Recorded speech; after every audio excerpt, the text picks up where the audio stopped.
오늘도 사도신경의 고백한 진리로 함께 말씀을 생각하겠습니다. 우리 사도신경을 같이 한번 천천히 뜻을 새기면서 같이 한번 읽어보겠습니다. 시작. 전능하사 천지를 만드신 하나님 아버지를 내가 믿사오며 그 외아들 우리 주 예수 그리스도를 믿사오니 이는 성령으로 잉태하사 동정녀 마리아에게 나시고 본디오 빌라도에게 고난을 받으사 십자가에 못 박혀 죽으시고 장사한 지 사흘 만에 죽은 자 가운데서 다시 살아나시며 하늘에 오르사 전능하신 하나님 우편에 앉아 계시다가 저리어서 산 자와 죽은 자를 심판하러 오시리라. 성령을 믿사오며 거룩한 공회와 성도가 서로 교통하는 것과 죄를 사하여 주시는 것과 몸이 다시 사는 것과 영원히 사는 것을 믿사옵나이다. 아멘. 제가 한번 기도하겠습니다. 고마우신 하나님 아버지 감사드립니다. 오늘 이와 같이 우리가 하나님 앞에 나와서 찬양하며 기도할 수 있는 예배의 귀한 시간 감사드립니다. 이 시간 사도신경 말씀 통해서 우리 함께 진리를 생각하려고 합니다. 부족한 종에게는 보리떡 5개, 물고기 2마리 같은 작은 것뿐이오니 사랑하시는 이들을 위하여 취하시고 축사하여 주셔서 넉넉한 믿음의 양식이 되게 하여 주시고 하늘 만나 되게 하여 주시기를 원합니다. 우리 각 사람의 마음에 말씀하시고 우리의 심령을 만져주시는 이 시간 되게 하여 주시옵소서. 이 시간을 주님께 의탁하며 예수님의 귀하신 이름으로 기도드립니다. 아멘. 네, 오늘 제가 사도신경 8번째 시간으로 말씀을 드리겠습니다. 오늘은 다시 살아나신 예수님에 대한 말씀입니다. 바로 앞에서 십자가에 못 박혀 죽으시고 장사한 지 사흘 만에 죽은 자 가운데서 다시 살아나시며 라고 이제 이어지고 있는데요. 장사한 지 사흘 만에 죽은 자 가운데서 다시 살아나셨다. 이제 부활에 대한 말씀이 되겠습니다. 여러분, 이 부활은 사실 우리가 이렇게 주일, 일요일 날 교회에 모이는 것도 바로 이 예수님의 부활을 이제 안식으로 우리가 여기기 때문입니다. 그래서 구약 시대는 안식일이 금요일 밤 저녁부터 토요일 해질 때까지 그렇게 해가지고 주로 토요일이라고 할 수 있습니다. 그래서 6일간 일을 하고 마지막 그러니까 일, 월, 화, 수, 목, 금 그리고 마지막 이제 토요일에 안식했는데요.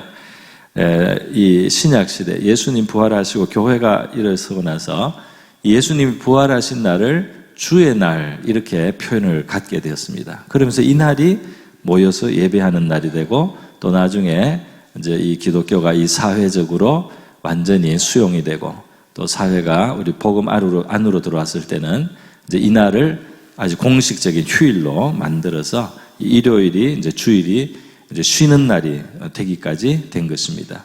이제 구약 시대는 바로 이 주님의 부활을 아직 바라보고 있는 입장에서 천지를 창조하신 하나님, 또 인간이 그를 따라 수고하고 마지막에 이제 쉼을 가졌다면 이제 죄가 들어온 세계 속에서는 하나님이 역사해 주셔서 인류에게 안식을 주셔서 죄에서 구원하시고 참된 안식을 주셔서 하나님의 안식 안에 먼저 들어와서 하나님의 안식 속에 들어와서 죄의 사함을 받고 안식 속에 들어와서 인간이 살아가는 겁니다. 그래서 이 시작이 안식일이 되고 그 다음 주님의 안식 안에 거하면서 우리가 평상시의 모든 삶을 살아간다. 이런 의미가, 영적인 의미도 이 주일을 안식일로 삼은데 또 이게 주일의 첫날이 이제 우리 영적인 안식일이 된 것, 이런 의미 속에 있다는 것입니다.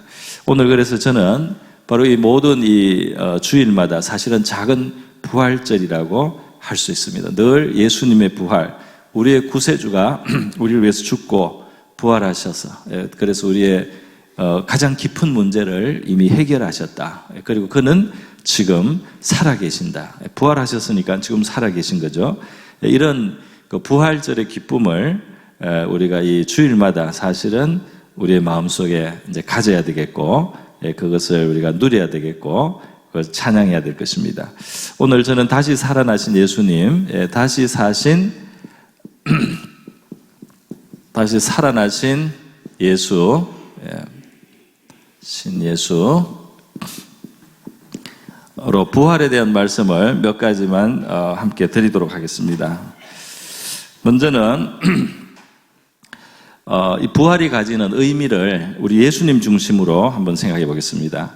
부활은 죽으셨던 예수님이 살아나신 거잖아요. 그죠? 십자가에 달려 죽으셔. 고난을 받으시고 십자가에 못 박히시고 죽으시고 그리고 죽어서 진짜 장사까지 되고 무덤 속에 들어갔던 예수님이 살아나셨다. 그래서 이 부활 속에는 크게 봐서 죽으셨던 예수님이 살아나셨다. 예수님께서 다시 사심으로써 첫 번째로 그가 하나님의 아들이라는 거, 하나님의 아들이심이 이제 확인되었다는 것입니다. 하나님의 아들이다. 그는 보통 인간하고 다른 분이셨다면서 우리가 성령으로 잉태될 때도 다르시잖아요.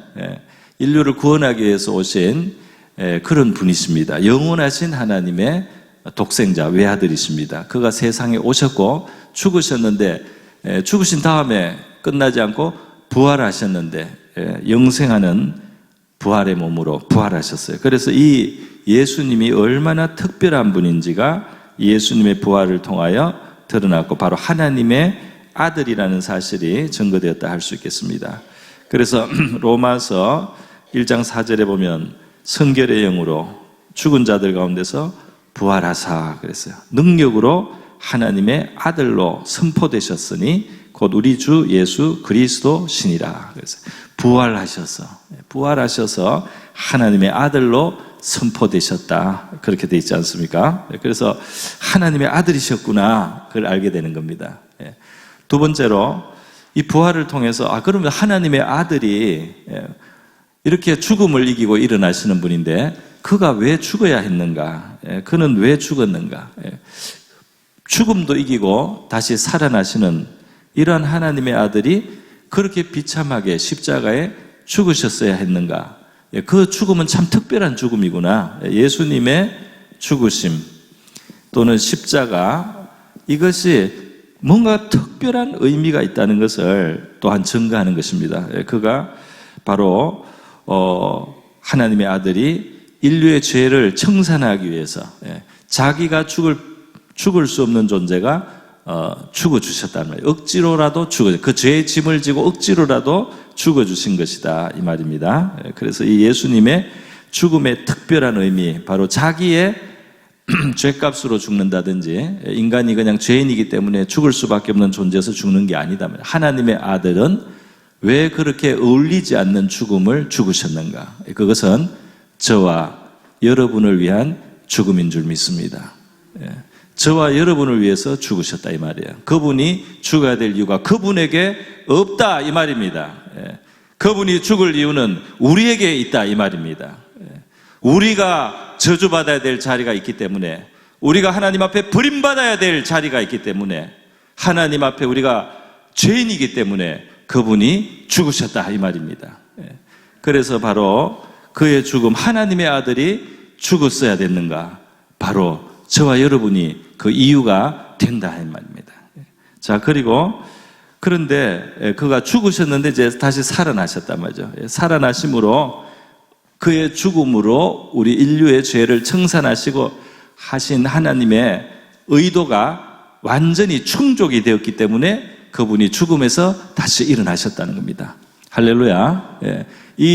그의 죽으심이 온전한 값이 충분하기 때문에 인류의 죄를 다 그것으로 감당을 하시고도 그분이 다시 살아나실 수 있었다. 그래서 이 죽음의 목적이 완전히 성취되었다. 완전히 그 죽는 값이 하나님 앞에 충분해서 죽고 다시 사셨습니다. 우리 구약 성경에 대제사장이 있어요. 이스라엘의 대제사장이 굉장히 성공을 말하는 건데요. 부활하심으로 이 죽으심의 목적이 성공이 됐는데요. 이제 대제사장들이 7월 종교달력 7월 15일은 이스라엘 전체 백성들의 죄를 속죄하는 대속죄일입니다. 이때 하나님의 이 성전, 그전에는 성막일 때도 똑같습니다. 이 성소 또는 성전의 이 안에는 지성소라고 깊은 장소가 있고, 여기 이제 하나님 앞에 가까이 나가는 곳이에요. 이제 제사장은 희생제물의 피를 가지고 들어가서요, 피를 가지고 이 지성소까지 들어갑니다. 여기는 이제 휘장으로 가려져 있는데요, 그 안에 들어가서 이제 하나님 앞에 기도하고 백성의 죄가 다 용서받도록 하는데, 이 제사장의 옷에는 방울들이 달려 있어요. 방울이. 그래서 방울 소리가 납니다. 그런데 제사장이 들어가서 그 죄를, 모든 민족의 죄를 다 용서받는 그 죄, 그 희생의 피를 가지고 하나님이 들어간 그 속죄가 성공을 하지 못하면 그 안에서 못 나옵니다. 그래서 그 안에서 죽어버려, 이 사람이. 죽어버리고 방울 소리가 그칩니다. 그러면 사람들이 미리 그 제사장의 발에 뭐 끈을 묶었다고 하대요. 묶어서 익히기 때문에 방울 소리가 그치고 아무 그게 움직이지 않으면 이제 그 줄을 당겨서 이 휘장 안으로 다른 사람은 들어가지도 못해요. 휘장 밑으로 이 죽은 사람이 나오는 겁니다. 끌어내는 겁니다. 그러니까 이 속죄가 성공하지 못하면 살아나오지 못한단 말이에요. 그런데 이 속죄가 성공이다, 하나님이 받으시면 그가 휘장 밖으로 다시 나왔다, 이 말입니다. 그래서 바로 이러한 그 배경 속에 예수님이 자기의 피를 가지고 하나님 앞에 가서 성소에서 하나님 앞에 온전한 죄 용서함 받게 하는 그 일을 하시고, 속죄 일을 하시고 살아나오셨다. 할렐루야. 그렇게 예수님의 이 죽음의 그 희생의 그 피가 성공했다는 것이 그의 다시 사심으로 또 확인이 되었다, 이렇게 우리가 보는 것입니다. 그래서 여러분, 예수님의 부활, 다시 사심의 의미는 이러한 진리들이 죽으심의 특별 목적, 이러한 것들이 예수님 중심으로 이 부활 속에 들어있다, 이 말이에요. 그가 죽은 자 가운데서 장사한 지 사흘 만에 죽은 자 가운데 다시 살아나셨습니다 할 때 정말 하나님의 아들이시며 특별한 죽음이셨으며 그 죽음의 희생은 하나님 앞에 받으셔서 성공된 것이다. 그런데 여기서 이제 그치는 것이 아니고, 제가 이제 나머지 말씀드립니다. 장사한 지 사흘 만에 죽은 자 가운데서라고 돼 있어요. 그죠? 장사한 지 사흘 만에, 또 여기 죽은 자들 가운데 다시 살아나셨다. 여기 붙어 있지 않습니까? 요것은 예수님의 지금 이 부활의 배경입니다. 그 배경이면서 죽은 자들이라고, 바로 우리 인간이죠. 인류가 이미 죽은 사람도 있고 또 앞으로 죽을 사람들입니다. 이 죽은 자들 가운데 그가 먼저 살아나셨다, 이렇게 표현되어 가지고 예수님과 우리 사이의 그 관계가 지금 여기에 뜻이 들어있다고 할 수가 있어요. 그러니까 인류와 관계된 부활입니다. 물론 이 사람들은 죽어 있고 예수는 살아나셨다라는 그 비교, 대조를 말하는 것도 있지만 그것이 전부가 아니에요. 그 이상의 뜻이 이 안에 있다는 것을 우리가 생각할 수 있습니다. 자, 무엇입니까? 인류는 죽었습니다. 죄 때문에 죽는 겁니다. 그러니까 영적으로 먼저 죽습니다. 하나님과 교제가 깨졌습니다. 죄가 가로막혀서요. 그래서 영적으로 죽었고, 그래서 이렇게 살아가다가도 영과 몸이 또 분리됩니다. 하나님과 분리된 인간은 자기의 영과 몸도 또 분리됩니다. 그래서 사망을 경험하게 되는 것이죠. 자, 그런데 그렇게 해서 죽어 있습니다. 죽어 있는 인류가 예수님이 다시 부활할 때, 그 성경에 보면은 이 창세기에 보면 타락하고 에덴에서 나온 인간의 생애는 말이죠, 이게 태어나가지고 자식을 놓고 죽는 것으로 끝입니다. 그러니까 인간의 삶을 요약하면 태어났는데, 그리고 자식을 놓고 자기의 흔적을 남겼습니다. 그리고는 죽어요. 그 인류가 죽었고, 또 아무개도 죽었고, 아무개도 몇 살 살다가 죽었고, 아무개도 몇 살 살다 죽었다. 죄를 범하는 날에는 정령 죽으리라, 하나님의 말씀 그대로 죽었습니다. 그리고 흙으로 돌아갑니다. 몸은 그렇게 죽고 또 죽는 죽음의 세계라고 할 수가 있습니다. 그래서 다행히 죽기 전에 다음 세대를 자손을 놓고 죽어서 또 다른 인간이 살아가지만 계속해서 죽음 안에 gat혀 있는 인류라고 할 수가 있어요. 죽음 안에 사망의 지배를 받는다 이 말입니다. 죄에 팔린 인류는 사망에 들어가 있다는 것입니다. 그런데 이렇게 죽어 있는 사망, 이것은 얼마나 힘이 있느냐면 거의 절대적이잖아요. 사망을 누가 피하겠습니까? 죽는 것을 누가 감당하겠습니까? 천하의 능력자라도, 천하의 무슨 모든 것을 살 수 있는 사람도 죽음에서 벗어날 길을 살 수는 없습니다. 천하의 가장 큰 권세를 가진 사람도 죽음에서 벗어날 권세는 없다 이 말이에요. 천하의 가장 지혜로운 사람도 죽음에서 벗어날 지혜는 없다 이 말입니다. 죽음보다 강한 것이 없습니다. 그렇지 않습니까? 죄가 가져온 죽음은 인류를 완전히 지배하는 최강의 지배자, 왕이 됐다 이 말입니다. 자, 그런데 이 인류의 죄를 대신 지시고 죽음으로 들어가신, 장사한 지 사흘 만에는 진짜 죽었다는 겁니다. 죽었다 잠시 깨어나는 그런 게 아니고 진짜 완전히 죽으셨어요. 죽음으로 들어가셨습니다. 그런데 이분이 살아서 나왔다 이 말이죠. 죽음에 들어가셨는데 살아서 나오셨다. 이게 무엇입니까? 절대적인 죽음인데요. 절대적인 줄 생각하는 이 죽음이 깨어진 겁니다. 절대적인 그 죽음이 구멍이 난 겁니다. 할렐루야. 그가 살아나오셨기 때문에. 그리고 이 살아나오신 것은 다시는 죽음이 그를 데려갈 수 없는 그런 부활이요 사심입니다. 다시 말해서 우리 성경에 보면 잠깐 죽었다가 또 잠깐 살아난 사람들이 있어요. 그죠? 죽었다가 잠깐 살아난 것 같아요.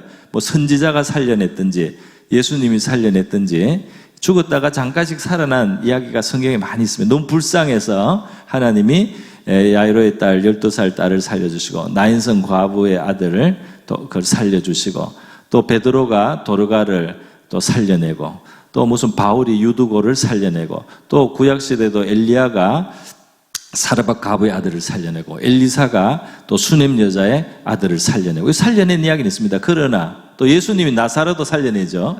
무덤에서 살려냈지만 그들은 그 다음 영생의 삶을 사는 것은 아니고 증거로서 하나님이 정말 살아계신 분이고 하나님이 전능하심을 보여주시기 위해서 그들을 살리시고 하나님의 자비를 보여주기 위해서 살렸지만은 그들은 잠시 살았다가 다시 이제 또 때가 되면 죽는 겁니다. 그러니까 그런 의미에서 죽음을 완전히 벗어난 건 아니에요.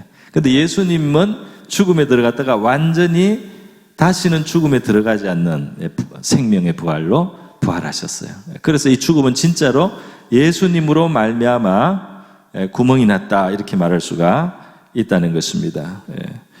예수님의 이 부활은 초유의 인류에 없었던 부활이에요. 잠깐 살아나는 이런 짧은 부활 말고 진짜 부활은 예수님이 처음이다 이 말입니다. 초유의 부활로 예수님이 살아나셨어요. 자, 그것이 인류에 없던 부활입니다. 인류에 그동안 없던 부활이 일어났다는 겁니다. 그 다음 또 어떤 의미가 있습니까? 바로 이렇게 사망의 권세가 깨어졌다 이것인데요. 죽음이 진정으로 타격을 받았다 이 말이에요. 죽음의 세계가, 사망의 세계가. 죄가 와서 인간의 누구라도 이 죽음보다 이제는 이길 수 있는 상대가 없는데 누구도 이 죽음을 극복할 수 없는데 그것을 깨트리는 일이 일어남으로 죽음이라고 하는 것은 절대성을 상실했습니다. 이거는 마치 뭐 하나님의 아들이 이 죽음의 세계에 들어가서 이 죽음을 터뜨린 거나 같아요. 죽음이 폭파됐다는 거예요. 혹은 우리 또 다른 비유를 하자면 총을 맞았다. 총을 맞아서 구멍이 났단 말이죠. 우리 서부의 영화에 보면은 마지막에 결투를 할 때 주인공하고 악당하고 이제 마지막에 딱 대결을 할 때 총을 서로 쏩니다. 그죠? 딱 쏘면은 처음에 총을 탁 돌아서서 둘이 탁 쐈는데 둘 다 서 있습니다. 가만히 서 있어요.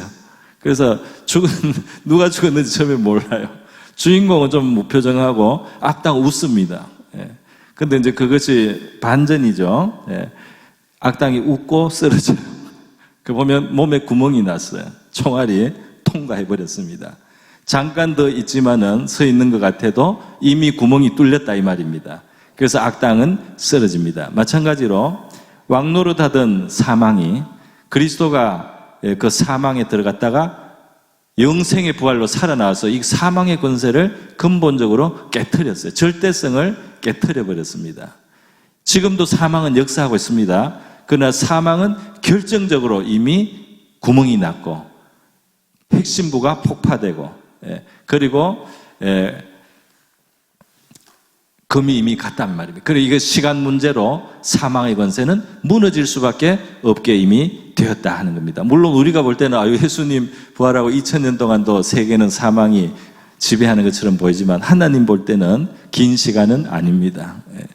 그래서 여러분 이 죽음의 사망의 권세가 구멍이 났단 말이죠. 그래서 이제 사망은 인류에게서 폐하여지는 것은 시간 문제가 되었다 하는 겁니다. 사망은 이제 끝이 나는 거예요. 그래서 여기 예수님께서 죽은 자들 가운데서 다시 살아나셨다. 이게 죽은 자들이 많이 있습니다. 죽은 자들이 수없는 죽은 자들이 있고 지금도 이 사망의 권세는 아직까지 임시적으로 유지가 되고 있어서 사람들이 죽음으로 들어갑니다. 그러나 이 죽음은 이미 길이 뚫려 있어요. 생명으로 길이 뚫려 있습니다. 할렐루야. 그래서 이 죽은 자들과 또 죽을 자들에게 부활의 길이 열려 있다 이 말입니다. 할렐루야. 부활의 길이 열려 있어요. 물론 이제 뭐 성경적으로 조금 더 말씀을 드리면 부활에는 심판의 부활과 생명의 부활로 갈립니다. 영혼은 우리가 내세 세계 속에 있다가 심판하는 부활로도 가고 그래서 영벌로 들어가고 또 영생과 복락을 누리는 생명의 부활로 나뉜다. 이것이 이제 예수님이 열어놓은 길은 생명의 부활의 길이죠. 이 생명의 부활의 길이 이미 열려서 사망이 인간을 지배할 수 없는 곳으로 되었습니다. 그래서 예수의 죽음을 통해서 죄를 청산하신 우리 하나님 앞에 우리가 회개하고 예수를 자기의 주님, 자기 하나님으로 받아들여야 되는 것입니다. 그러면 우리 도마가 요한복음 20장에서 부활하신 예수님을 보고 나의 주, 나의 하나님이십니다. 할렐루야. 나의 주, 나의 하나님이십니다. 부활한 걸 못 믿었을 때는 그걸 말을 못했습니다. 그런데 부활하신 걸 확실히 알고 나니까 무릎을 꿇고 나의 주, 나의 하나님이십니다. 이 말이 저절로 흘러나온 거예요. 여러분, 오늘 저는 그래서 이것은 죽음이 이미 죽음의 죽음입니다. 죽음이 깨어진 것이고, 이제 수많은 사람들이 이 사망이 깨어짐으로 말미암아 이 사람들에게도 이제 절대적인 것이 되지 않고 결국 많은 사람들에게 구원의 길이 열리고 부활의 길이 열려버렸습니다. 그래서 이렇게 예수님의 부활은 우리의 장차 예수 믿고 예수께 속해서 하나님 앞에 회개하고 돌아온 모든 영혼들에게 하나님께서 죄 사함을 받게 할 뿐 아니라 영생과 부활로 우리를 영생의 부활로 우리를 주실 것을 이미 길이 그렇게 준비가 되었기 때문에 예수님의 부활을 첫 열매로서의 부활이다 이렇게 성경은 말합니다. 오늘 우리 교동문에도 부활의 첫 열매가 되셨다 그런 내용이 있었어요. 부활의 첫 열매. 그리고 이 죽은 자들도 결국은 예수가 부활하신 이 부활의 길을 따라서 예수와 함께 생명의 부활로 나올 수 있게 되었습니다. 할렐루야. 저와 여러분에게 이렇게 부활의 길이 우리에게도, 우리 죄인들에게, 사망에게 지배되던 우리에게도 부활의 길이 우리에게도 열려있다 이 말이죠. 자, 그러면 하나만 더 말씀드리겠습니다. 예수님의 부활은 너무 엄청나고 큰 주제입니다. 그러나 여러분, 이 부활이 그래서 오늘 나는 내 현실 속에 살아가는 문제가 급한 문제가 너무 많아요. 예를 들면 수능 시험을 쳐야 됩니다. 학생들은 그렇고 어떤 사람은 직장 문제로, 어떤 사람은 사업 문제로, 어떤 사람은 가정사로 어떤 사람은 질병 문제로 문제가 많아요. 그런데 이 부활이 나한테는 너무 크고 또 너무 멀리 있는 것 같습니다. 나는 지금 이 현실 문제가 더 중요합니다. 물론 현실 문제가 중요하죠. 그러나 부활이 상관이 없습니까? 정말? 현실 문제하고 부활이 상관이 없습니까? 현실에서 성공을 하고 건강하고 대학을 들어가고 진학을 하고 좋은 취업을 하고 사업이 성공을 하고 건강하게 살아도 끝이 사망인데요. 끝이 무덤입니다. 끝이 사망으로 들어가는 겁니다. 그래서 여러분의 모든 것이 마지막에 사망의 지배 속에 들어가는데 부활이 상관이 없습니까?